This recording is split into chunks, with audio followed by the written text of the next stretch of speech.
You're listening to the Pace Radio Network here at paceradio.net. The opinions of the individuals during this broadcast are their own and may not be the opinions of their group or other organizations they may be involved with. All medical advice during our broadcast is not a medical opinion and should be checked with your medical physician. Oh yeah, baby, that's lovely.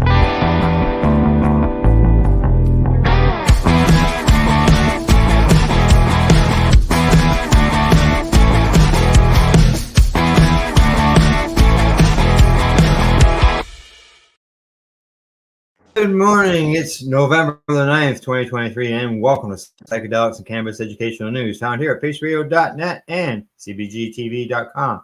Good morning, Glenn. How you doing? I'm doing great, Al. How about you? I'm not doing too bad. I got a bit of a sore ankle, limping around last night, and it looked a little bit swollen when I went to bed. It's an old injury from when I was 18. Wow, so, it's still bugging you. Yeah. I got ran over by a forklift, a tow motor, inside forklift in the factory. Yeah, I didn't know that. Yeah, I got run over, and then that wasn't enough. He put it in reverse and backed up. Oh, of course. Yeah. Why not get you twice? Yeah, you panicked, right? Because there was a guy laying underneath the forklift, right? Yeah, ran right over top of my ankle. Spent some time in the hospital. They put a pin in it. So yeah, I was 18. That's unusual. I got a pin in my ankle too. Oh dear. Yeah. So I don't know, different reason, but I got one. So yeah, it was bothering me yesterday, and it's still bothering me today. So I'll see what happens. It usually doesn't. But the only time I ever feel mine is on these crappy, like when it's really, really rainy for a couple days. Yeah. Yeah. Well, the pin's been in there for like 45 years, so maybe it needs some maintenance. I don't know. Yeah. So, all right. What do you say we get on with the news? Sounds good. All right. First story up. Vets today. So, Remembrance Day is on Saturday. So our first two stories today deal with veterans getting access or suggested to get access to their medicine choices.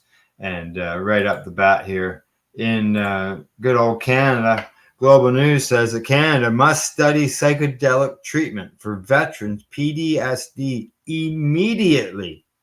According to I wonder why they didn't do this like a couple years ago when this first started hitting the news. Mm-hmm. A Senate report is recommending the federal government immediately conduct a major research program into how psychedelics can help veterans suffering from post-traumatic stress disorder, which is PTSD. In a press conference Wednesday, Deputy Chair of the Subcommittee on Veterans Affairs, Senator Pierre Hugues-Boisvenu, said they are encouraged by the evidence of the effectiveness of psychedelic therapy. He said Canada is falling behind other countries such as the United States and Australia that have already begun studying how psychedelics can help patients. In July, Australia authorized psilocybin-assisted therapy for treatment-resistant depression and MDMA treatment for PTSD. Alberta currently is the only province to have guidelines on the use of psychedelics. Despite the evidence, Canada has opted for a wait-and-see approach, Boisvenu said. The time is now to act. The report examines psychedelics such as psilocybin, also known as magic mushrooms, MDMA, and ketamine.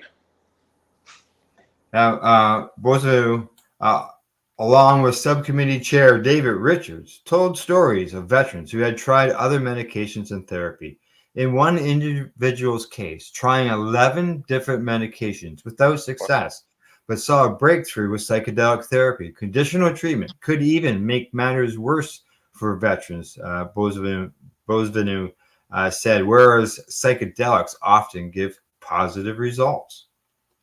About 10 to 15% of Canadian veterans have been diagnosed with PTSD, according to the report. It also states that the suicide rate for male veterans is 50% higher than the general population, stands at 200% higher for female veterans, and is 250% higher for male veterans under the age of 25. Scientists who testified to the committee all say they have seen positive results with psychedelic therapy, Boisvenu said. The report states that psychedelics such as psilocybin and MDMA can be transformative for veterans. Transformative, that's pretty powerful. Yeah. However, Richards admitted that not everyone may benefit from such treatment. Not everyone will react the same way. That's the same with any regular Yeah. medication. Yeah. Psychedelics have a storied reputation of sometimes giving bad trips in which fears and anxieties can be amplified. The call for more research into the use of psychedelics comes as more magic mushroom shops are opening across the country, despite it being illegal in Canada. The trend closely mirrors what happened before cannabis was legalized in Canada in 2018, with police not able to keep up with the number of stores due to resource constraints and lenient public opinion. Lenient public opinion. Maybe they should start changing their governmental opinion. Yes. While the report released Wednesday is limited to psychedelic use among veterans, Richards said such research does lend itself to the idea of legalization eventually. Our veterans sacrifice so much. We must do everything we can to help them, Richards says. There you go. So I just wonder why it took them so long to do this. Yeah. And, back in 2003 for Canada, the Senate recommended legalizing cannabis. Yeah, but why do that? We're going to read a couple stories that are along those lines in the States right now. Yeah, we'll get to that. Yeah. All right, on to our next story. As I said, we got back-to-back stories on the veterans. And this next one, I was quite surprised when I read it. And the headline on it says that VA says it's open to exploring the use of psychedelics to treat PTSD. This comes to us from CBS News. Yeah, and hold on here. I got a big pop-up right over everything. Oh, yeah. Pittsburgh, local military veteran says psychedelics have allowed him to get his life back. He's among a growing number of vets using them to treat PTSD, but the idea is not without controversy. KDKA TV-led investigator Andy Sheehan digs into the potential dangers of using these drugs and the likelihood the VA might allow their use.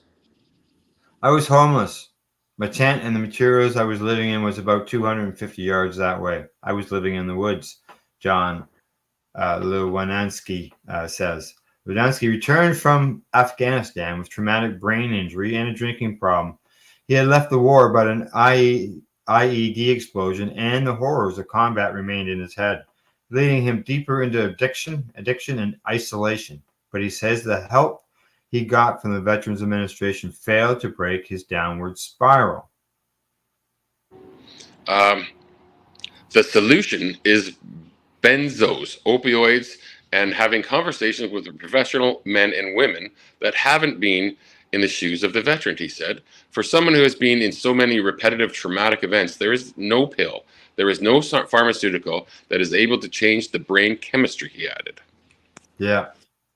Like a growing number of veterans, Lewandowski says he found hope and recovery in a so-called magic mushroom containing the hallucinogen psilocybin. He says he had a kind of psychic breakthrough, letting him face the trauma and go through it, finally finding peace on the other side. He says, I was able to get through those night horrors or night terrors and that isolation, and I was able to really heal from that trauma and put it in the past, he says. Like other psychedelics, psilocybin is illegal under federal law and classified as a Schedule I drug, with the Drug Enforcement Administration says have a high potential for abuse and no recognized medical value. As a result, there are roadblocks to research in its effectiveness in treating PTSD, and the VA is prohibited from prescribing or administering it. The local congressman, Naval vet Chris Deluzzo, is supporting legislation to change that. I say let the science and medicine lead us here, and if there are safe therapies that are helping veterans and helping people, we should be making those available to folks. No shit. Yep. Deluzzo sits on the House Veterans Affairs and Armed Services Committees and is supporting bipartisan legislation to foster research of psychedelics and pave the way for their administration. And he's calling VA officials to a hearing next week. He says, if this research is showing that folks can be helped, that some of these treatments work, I don't want federal law standing in the way. Now we got to go this safely, and we got to have these kind of safeguards and don't expect and demand. It's the same kind of thing with cannabis there. It's still Schedule 1 drug and Yeah. no medical value. In a statement, KDKA-TV investigates, the VA said it is now open to the use of psychedelics to treat PTSD. VA is committed to safely exploring all avenues that promote the health of our nation's veterans. In line with this goal, VA conducts research studies under stringent protocols at various facilities nationwide to identify if compounds such as MDMA and psilocybin can treat veterans with post-traumatic stress disorder and other serious mental health conditions. But the VA cautions against vets who are self-medicating. He says, I don't want anyone doing something on their own and hurting themselves as a result, not delusio. It sounds like he's not hurting himself. It sounds like he actually had a breakthrough. So I don't know how you're going to be hurting yourself there. Yeah. So yeah, go ahead. The approval could be years away, and Lewandowski says he will not stop his own self-treatment, which he says has changed his life.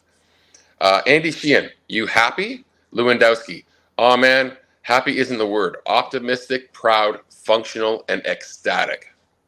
For now, veterans like him say they must secure the medicine they need outside the law. Maybe they will change in the near future. I hope they're right. If the cannabis experience is anything, it's going to be years. Yeah, that's the unfortunate part. Exactly. All right. Oh, okay. Yeah, switch that around. All righty. Make sure I got the right story. Next one, talking about support and stuff. Oh. Yeah, I don't have any story here. No, I know. I haven't brought it up because I went to bring it up and I hit the close button instead. But here we go. Mine. Headline. I don't have the story. Don't you? No. You should have. I have no too many resources, so Chrome removed it.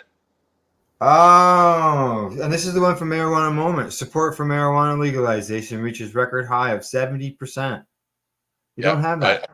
Sorry. Okay, well, I'm going to go through it here. You can be my color commentator then. Okay. Yeah, it says, as I mentioned, 70% are in favor of that, and this is including a strong majority of Republicans, and this is according to a poll. And it says here that support for cannabis legalization has reached a record new high nationally, with 7 in 10 Americans, including a sizable majority of Republicans, Democrats, and Independents, now backing an end to prohibition, according to a Gallup poll. The survey released on Wednesday shows that support for legalization is at its highest level since the firm started tracking public opinion on the issue in 1969. With majorities of every Democratic poll in favor of the reform. Overall, 70% of respondents say they back legalization, which is 2% points increase from the last year. Just 29% of Americans think cannabis should remain illegal. And I have it up now, Al. Yeah. Okay. Notably, Gallup found no difference in support for legalization between people living states. Between people living, I guess, in states that have already enacted the reform and those living in states where cannabis is only medically legal or altogether criminalized. 70% of adults in both groups are in favor, the firm said. There is majority support for legalization across all genders, age categories, races, education levels, regions, party affiliation, and ideology. So why not just wait for another 10 years to do anything about it? Like you can see the numbers on that chart there. You can see how they're all up there. Yeah, absolutely crazy. And the politicians are just dragging their heels. Oh, it's terrible. The nation, according to the Gallup says that the nation has reached a broad consensus on legalizing cannabis with a full 7 in 10 and now support. Not only do most U.S. Adults favor it, but so do majorities of all major political and ideological subgroups. Although some health organizations and political commentators have raised concerns about the medical risks of marijuana, this hasn't blunted the public's desire for legalization thus far. For now, the high level of support among younger adults suggests national backing will only expand in the years ahead, likely resulting in more states and perhaps the federal government moving to legalize it. Well, obviously, at 70%, I think that the federal government there should maybe do that, legalize it, support what people want. It's been, the support for this has been building decade after decade after decade, and the government, or should I say, one party in the government refuses to acknowledge that. You know, and they don't give a shit. Sorry for the language. What people think, only what they think, and this is the problem. I know we're facing the same thing in Canada, and probably most countries face the same thing. It's just very disappointing. Yeah. Well, we got three stories that are sort of similar right here, and like this, like this one is at 70%, right? This is what people want. So support has gradually increased over more recent decades, and it's grown dramatically as more states started to enact legalization, before seeming to level off at 68% from 2019 to 2022. The latest poll shows that 79% of those 18 to 34 back legalizing cannabis, compared to 71% of those 34 to 54, and 64% of those 55 and older. And that's what amazes me the most, is the 64% of 55 and older. We're all people who we were told that you'd go insane if you smoked a joint. You'd kill people and, all kinds of weird stuff. But, those 55 and older, which, you and that's me. That's me too, right? So Democrats were most likely to support legalization at a record at 87%, followed by the Independents at 69%, and Republicans at 55%. Support among Republicans increased by 4% since 2022. In the poll, which involved interviews with 1,000 Americans from October the 2nd to the 23rd, signals that despite the overwhelming majority of cannabis legalization among the public, there's still room to expand the majority option or opinion. For historical context, when Gallup started surveying Americans about legalization in 1969, 12% of respondents said that they oppose prohibition. Despite majority support for legalization among Republicans, Gallup pointed out in a recent report earlier this year that a partisan divide has widened over the past 2 decades, as Democrats have been even quicker to embrace the issue.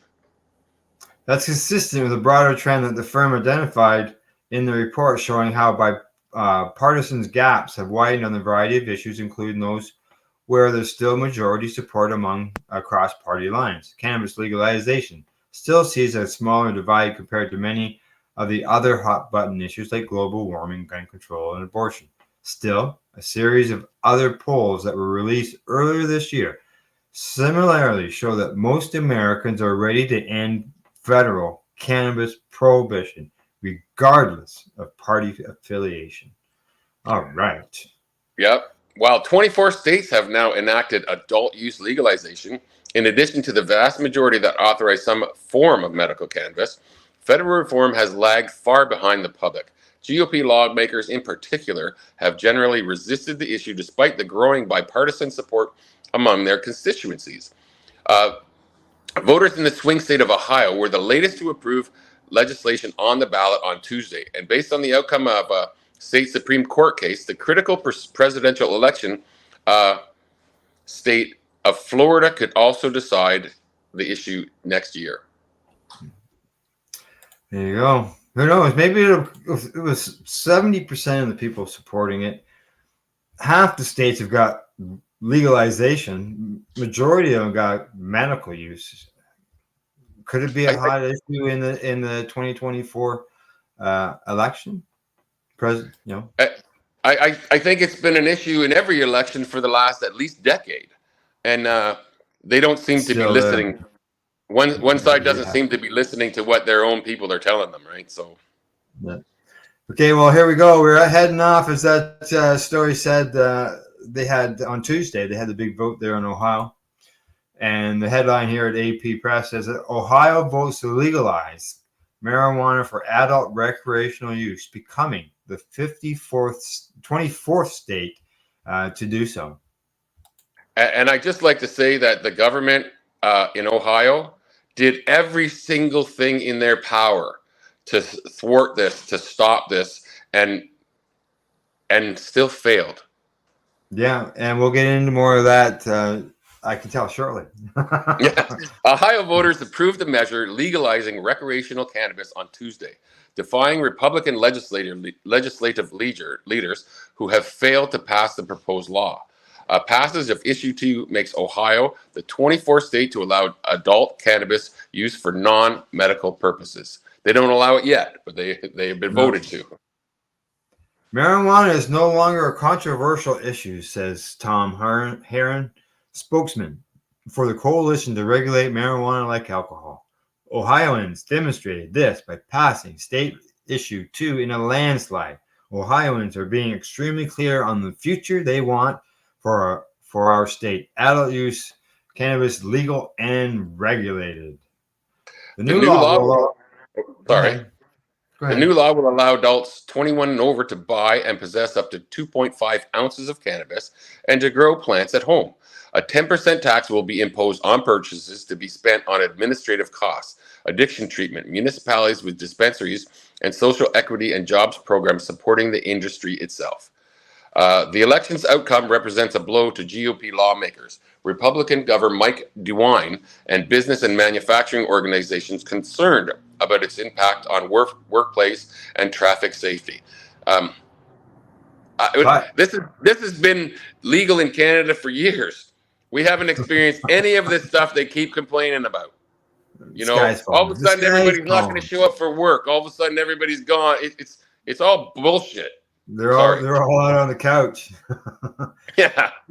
But as a citizen initiated statute, the law is subject to change. Republicans who remain opposed to it in the legislature are free to make tweaks to the law or even repeal it, though the political stakes are higher now that the voters have approved it. Among concerns raised by opponents that lawmakers may revisit is the measure's tax structure, which earmarks none of the earnings for Ohio counties that administrative social services programs directed at drug use, addiction, and other issues that could rise due to Issue 2's passage.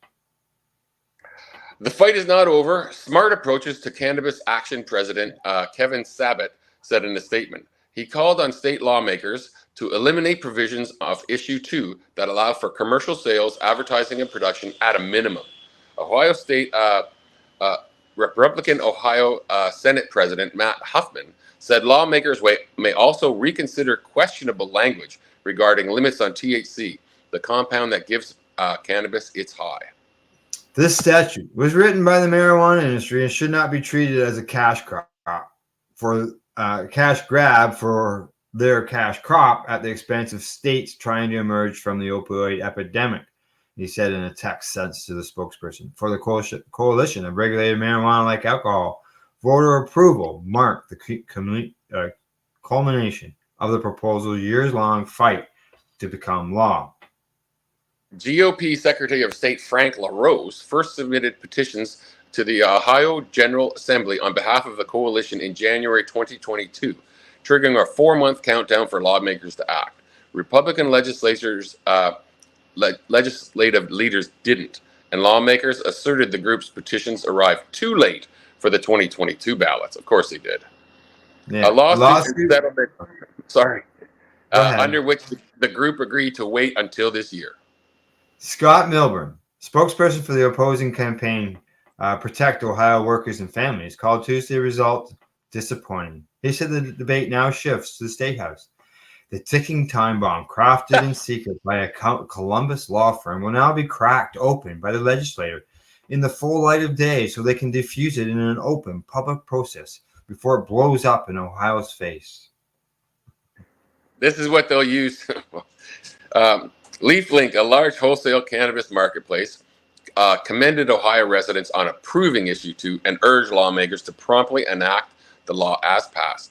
This vote represents a tremendous opportunity for the state where legal adult use sales are projected to exceed $1 billion annually. Policy Director Rodney Holcomb said in a statement, this move puts Ohio in league with 23 other states that have taken this significant stride forward. We have witnessed firsthand the positive impact of legalized cannabis, including job creation, tax revenues for local government services, and unique business opportunities for entrepreneurs. Yep, sure do. There you go. And I might say they haven't experienced all these people going insane and killing everybody. You know, it never happened. Never happened. That's right. Where's the bodies? Where's the bodies? Okay. Now we just read the story there about Ohio, and there was some within that article that mentioned there was some resistance from the Republican end of things and all that. So this next story, which comes to us from Marijuana Moment, says that top GOP Ohio lawmakers and prohibitionist groups push to overturn voter-approved marijuana legalization initiatives or amend key provisions. Okay, this is voter-approved. The people approved this. Yeah, So and all of a sudden the people don't know anything at all, and the lawmakers know much better than them. Yeah, like why even hold the vote if you're going to turn and overrule it? They didn't hold the vote. They didn't want the vote to happen. The vote was forced by a ballot initiative. Yeah, so exactly. They didn't have a choice in the matter. The Republicans would have suppressed that vote if they could have. They could not. So it went through, and now they're going to try and suppress the results of that. Yeah. Top Republican Ohio lawmakers and prohibitionist groups are already plotting ways to water down the cannabis legalization law that voters approved on the ballot on Tuesday. On Tuesday, they approved it, and on Wednesday, they're trying to figure out how to stop it. Yeah. With some proposing changes to specific provisions like tax revenue allocations and others flouting an outright repeal. The legislation initiative passed by about 57% of the vote, making Ohio the 21st state in the country to end prohibition, despite calls to reject the measure from the governor and leading lawmakers. Now that the statutory amendment has been approved, however, the message from opponent has been consistent. They plan to relitigate the issue in the GOP-controlled legislature. And I will say one more thing. This was approved by 7% of the vote. They only needed 50 plus 1. But the GOP there tried to change the law that would require them to hit 60% to change it. And that law failed too. So they tried to stop this before it even got on the ballot over and over again. And now they're going to try and stop it after everybody's approved it. Yeah. According to the Senate President, Matt Huffman, he says in a statement that this statute was written by the cannabis industry and should not be treated as a cash grab for their cash crop at the expense of state trying to emerge from the opioid epidemic.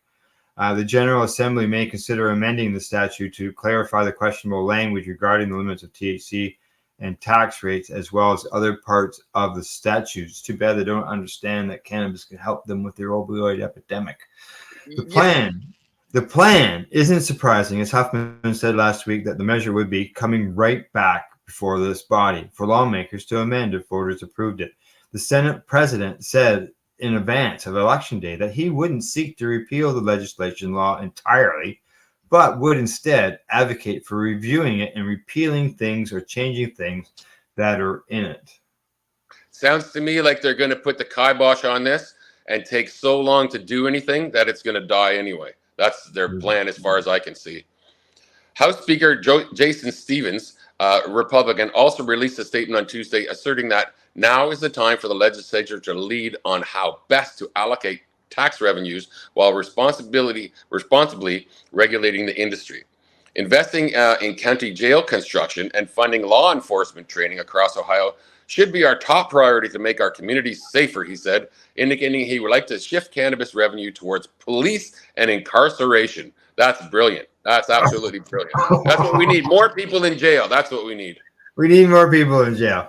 As passed by voters, the initiative calls for a 10% sales tax on cannabis sales, with resulting fundings being divided up to support social equity, job programs, localities that allow adult use cannabis enterprises to operate in their area, education, and substance misuse programs, and administrative costs of implementing the system. That sounds a lot better to me than what the other suggestion is. What about treatment? What about treatment options instead of fucking jailing people? Arrest people. We have to give them money so we can arrest people. Come on, we got to fill our jails. We got to make money for our jail industry. If they do that, the cannabis industry will be a net loss for the state. That's what would happen. They say that any attempts to revise the measure will likely come up against resistance from the measure's supporters in the legislature, including Rep. Casey Weinstein, who has championed reform and sponsored bipartisan legalization legislation. He responded to the Senate's president's call for changes to the law on Tuesday, writing, "Bring it on." Capped as well.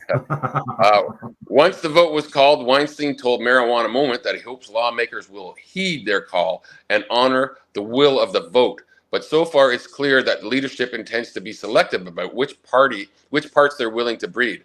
The GOP is having a really problem right now with honoring the will of any vote. Yeah. Never mind this one. Yeah.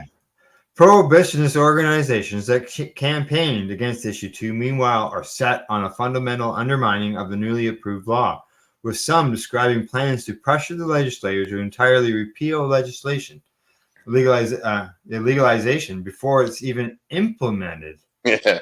This smart approaches, which isn't smart, said on Tuesday that despite voters passing legislation, the fight is not over. Go away, Kevin. Go away. Given issue 2 was statutory, not constitutional, lawmakers have authority to make changes to the law, he said. They should eliminate the provisions allowing for commercial sales, advertising, and production at a minimum. National polls show that when given the options to decriminalize and medical use, voters overwhelmingly do not favor recreational sales. And I'm calling bullshit because we just read a story that said completely opposite. The idea of banning commercial sales and production, central components to the legalization initiative that a majority of voters comfortably approve, goes significantly further than the more incremental changes that GOP leadership has so far floated in public remarks. Banning commercial sales and production. That's good. That's what the people voted on, right? He's in support of the legal market. Yeah. But if you asked him that, or you turned it around to him at that, he's going to say no. But the thing is if when the stores were coming in and they were saying to the stores here in Ontario, if you don't support the stores, then you're supporting the illegal market. Yeah. And to be fair, there's always going to be an illegal market. I think. Yeah. And that's because that's what the government calls illegal. That's right? Exactly. So that's their technicality. It's illegal to do that, even though it's complete bullshit, and we should be able to do whatever the hell we want with that plant. Yeah, exactly. Okay, go ahead. Notwithstanding these changes, Sam will redouble our efforts to ensure Ohio's leaders create a strong regulatory framework that protects our young people and puts health and safety above the addiction industry's profits. Sabat said, Ohio should immediately prioritize prevention, education, especially in school-age children, enact strict potency caps for THC products, prohibit advertisements aimed at young people, and mandate clear warning labels for all THC products.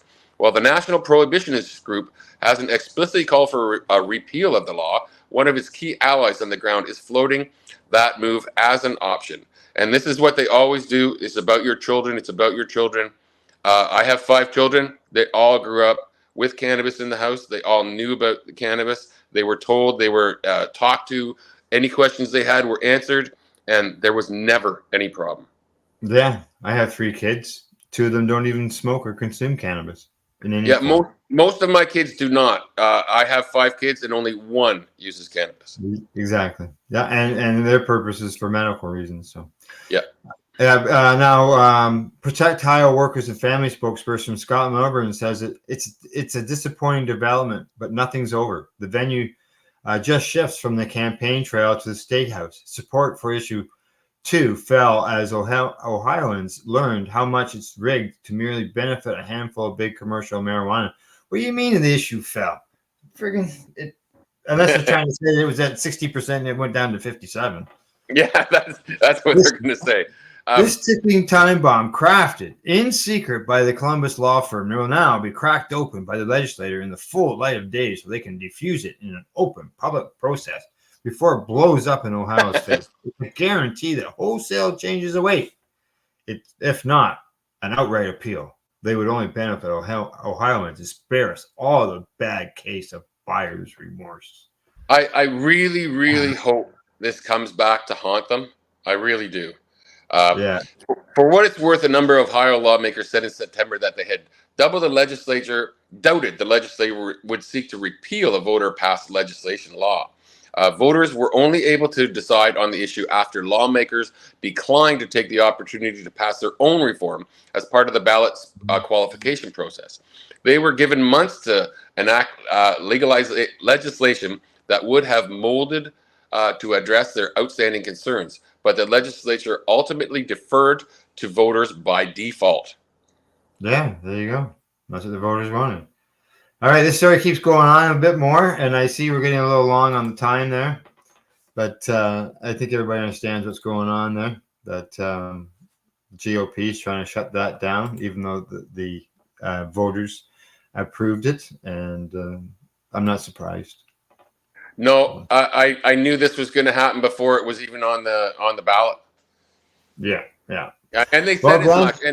And to be fair, both the House and the Senate there are now controlled by Democrats, so I think things should change. Yeah, it will. Well, Glenn, commercial time to hear from those who help us inform our viewers. You're watching Psychedelics and Educational News, found here at paceradio.net and cbgtv.com. You're listening to the Pace Radio Network here at paceradio.net.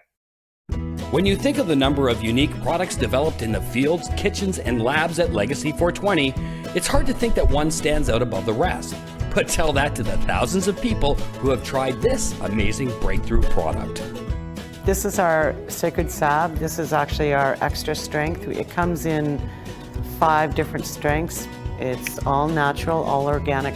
It typically works within 10 to 15 minutes of putting it on. It's good for arthritis, it's good for inflammation, any kind of pain. We're very proud of it. Sacred Salve, so easy to apply, along with soothing relief. To select a strength that's right for you, come in and talk to your trusted partner. Legacy 420 out on your road.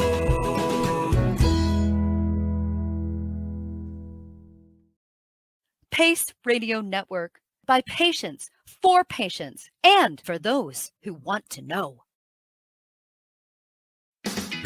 Enjoy the buzz of legalization with Campbellford Lifestyle Shop. From lights to plant nutrients, books, consumption accessories, and more, we've got all your basics to grow or consume cannabis. Visit our info center or take a look at our piercing services and body jewelry, now available in-store through Campbellford Lifestyle Shop, 17 Bridge Street West, Campbellford.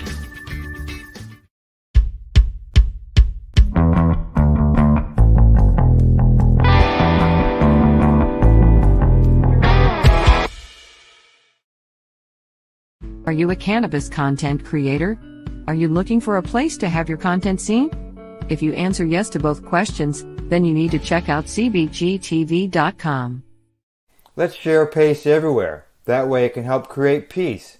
People everywhere advocating cannabis education. Limestone City Hydroponics is Kingston, Ontario's hydroponics shop. Take your growing to the next level and create the optimal environment with a tent kit, or maximize your yield with an ebb and flow flood table kit. Either way, Limestone City Hydroponics has more sizes and options to fit your needs.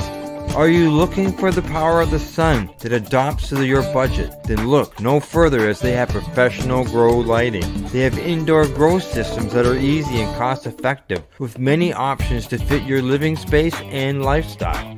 Cultivate your growing potential. We have everything you need to succeed. And if you can't make it to the store, they offer local delivery to the greater Kingston area.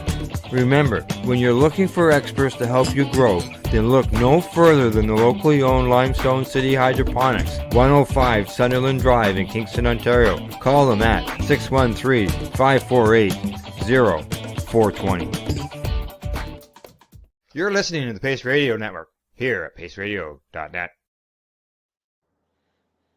Hey, we're back from a medication session and ready to bring you some more cannabis news. We got 4 stories there, but we've only got 20 minutes, Glenn, so I don't know if we'll get them all in, but I can tell you this next one, it answers some questions. This comes to us from StratCan. It says, headline, no more ingestible extracts means some BC consumers discovering cannabis capsules. The brief appearance of ingestible extracts on cannabis shelves and their subsequent disappearance has potentially introduced more consumers to cannabis oil capsules, said some BC cannabis retailers. So-called ingestible extracts or edible extracts sold with much more than 10 milligrams THC per package allowed in cannabis edibles have become very popular with some consumers over the past year. Organigram's introduction of their Edison Jolts, a 10 milligram THC lozenge sold with up to 25 each per package, first released in the summer of 2021, was soon followed by products like Aurora, Glitches, and several others in 2022, with similar high THC offerings per package. This is a package offering, though. There's 25 pieces in there.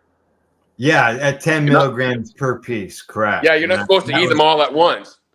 Correct. That's still a lot of lozenges to eat all at once. Sales of these products shot up over the last few quarters in BC before Health Canada put a stop to the fund earlier this year, declaring them to be non-compliant with federal regulations. They didn't provide any bodies to show that it was dangerous to humans. In early January of 2023, Health Canada sent a notice to producers highlighting their concerns. Companies had until May the 31st to cease sales and distribution. Although some retailers were able to stock up, many stores have since run out. And BC's most quarterly report for the second quarter of 2023 shows sales dropping significantly. Of course, they're dropping significantly. There is no product. However, their disappearance from shelves has given at least some retailers an opportunity to tell consumers about another similar product that has been available since the beginning of legalization: cannabis oils and cannabis oil capsules. While sales of cannabis capsules in BC slightly declined as ingestibles increased, the rapid decline in quarter 2023 or quarter 2 2023 was matched by a slight increase in the sale of cannabis oils. Kayla DeFaso, an assistant manager at Spirit Leaf in Maple Ridge, one of the top selling stores in the province, says she has seen that trend play out in her store, often guided by herself and other employees. Like the ingestible extracts, cannabis capsules offer consumers a similarly larger quantity of THC per container in individual servings of up to 10 milligrams THC, explains DeFazio, listing off one popular product in the store that sells 10, 50, and 100 capsule bottles, with each capsule containing 10 milligrams. So you can buy 100 capsules in a container that's containing 1,000 milligrams of THC in it. It just baffles the mind. He points you can go buy some gummies. You can buy a package of gummies with 2 gummies in it and get 5 milligrams in each gummy, or you can buy a gummy with 10 milligrams. But you can go and buy a container of capsules and get 1,000 milligrams. I don't understand it. She points out that while these types of cannabis capsules have long been available, she thinks the conversation about the lack of these ingestible extracts has helped introduce them to many consumers who weren't familiar with them. Consumers come in looking for ingestible extracts that they no longer carry, and they tell them about these other similar products. We're just trying to find a better solution for people. A lot of them have a higher tolerance, and they definitely need a higher dosage. So when we weren't able to give them that with the ingestible extracts, we tried to move them on to something as a different option. A lot of people just really like the idea of having an edible, having a gummy, having different flavors. But then a lot of people were also turned off by the excess sugar. Exactly. Yeah. So once we showed them that there was a better price point and something that may be a little bit healthier, they had an easier time moving on to something new. Now, last night during the Pace Radio Show, Tamara and I were talking about this. And so I looked it up at our local store here, and I can go in there and get 10 milligram capsules and get 15 pills in each one. So there's 150 milligrams of THC into a package. And now, but they were complaining because these other things were being sold as food. Edibles. This is edible. If you put it in your mouth, it's edible. Well, these are capsules. Capsules Yeah. are medication. Capsules are medication. How come they're selling medication at a recreational store? Yeah. Right. Isn't it? Aren't like there is lozenges that are considered medication, you know? So Yeah. I don't understand it. It's so baffling. Now, Trevor Puarchik, a general district manager at Trees Cannabis with multiple locations in Vancouver Island, says he's also seen evidence of a similar trend in his stores. And products like Edison Jolts and Aurora's Glitches were insanely popular, said Powerchuck. But he notes they quickly sold out once Health Canada told producers to stop shipping more to retailers. Instead, some consumers have gone back to buying edibles or gummies, he said, but some are discovering that they can get a similar product with the same effect without the added sugar and at a lower cost when they buy cannabis oil capsules. The packages that we're looking at last night were $15 to $18. For how many? It was 15 capsules at $10, 10 milligrams a piece. So it was $18 for 150 milligrams of THC. Wow, I'm really curious of what these 100 bottles sell for. I know, eh? Generally, we would direct them direct them in that case to an oil or capsule option, just because they tend to be the closest equivalent that they can purchase with the maximum amount of active ingredient per dose. Yeah, there you go. Yeah. Go ahead. He says most consumers were interested in those higher potency items were edible consumers already, and they are now just purchasing multiple packs to get the same effect. Some are going to oils, but many are just shifting to buying multiple edibles or multiple beverages. I like the idea of the capsules. It's healthier. It's a healthier option all the way around. You're getting it made with coconut oil, which is good for us. And it's easy. Yeah, it's easy. Yeah, okay. You don't get to chew on it.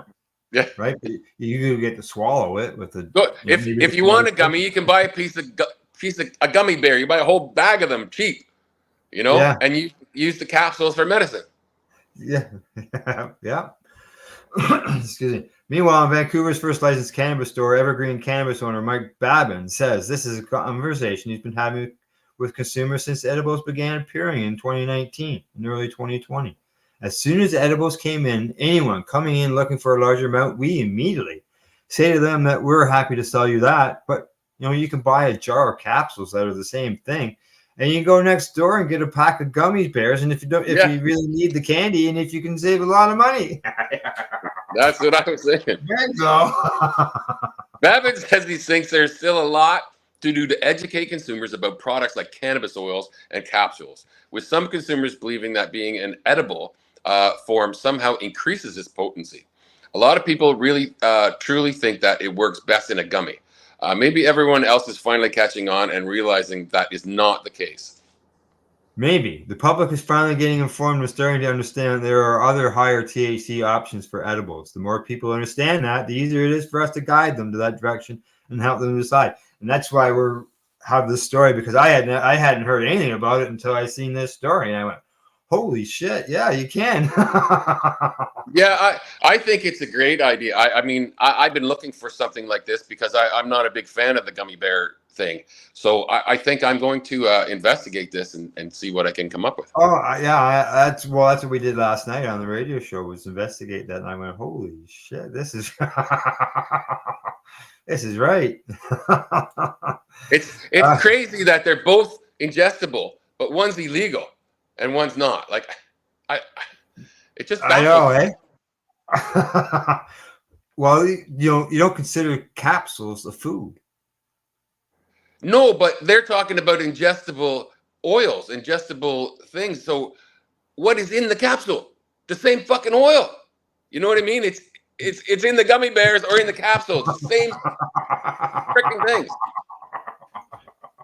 I know. Yep.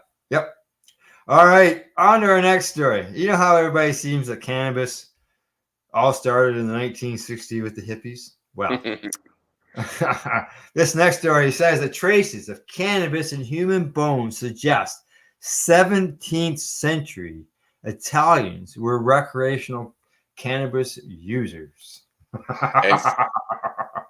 Scientists examined 9 femoral bone samples from people who lived in the 1600s in Milan. Wow. People have been consuming cannabis for a very long time. Ancient Greek historian Herodotus wrote about flowers with psychotropic effects in 440 BC, and medical records from the Middle Ages in Europe show cannabis is widely administered to treat everything from gout, urinary infections, and birthing pains to weight loss, as well as being used as an anesthetic. And I will say that in China, they found way older than this that they've been using cannabis. Yeah. There was. I know there was 2700 BC or something that they had found some. A few years ago. Yeah, but in 1884, Pope Innocent VIII passed a bill or decree labeling cannabis an unholy sacrament and banning its use among the faithful. During the time of Inquisition, medical and hallucinogenic herbs were associated with magic and witchcraft.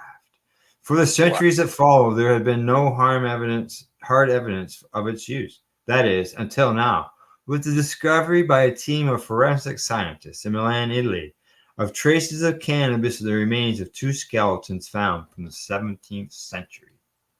We know that cannabis has been used in the past, but this is the first study ever to find traces of it in human bones. And biologist and doctoral student Gia Giordano at the University of Milan's Laboratory of Forensic Anthropology and Odontology and Laboratory of Technological Investigation Laboratory. This is an important finding because there are very few laboratories that can examine bones to find traces of drugs. Now, the study was published in December issue of peer-reviewed Journal of Horticultural Science.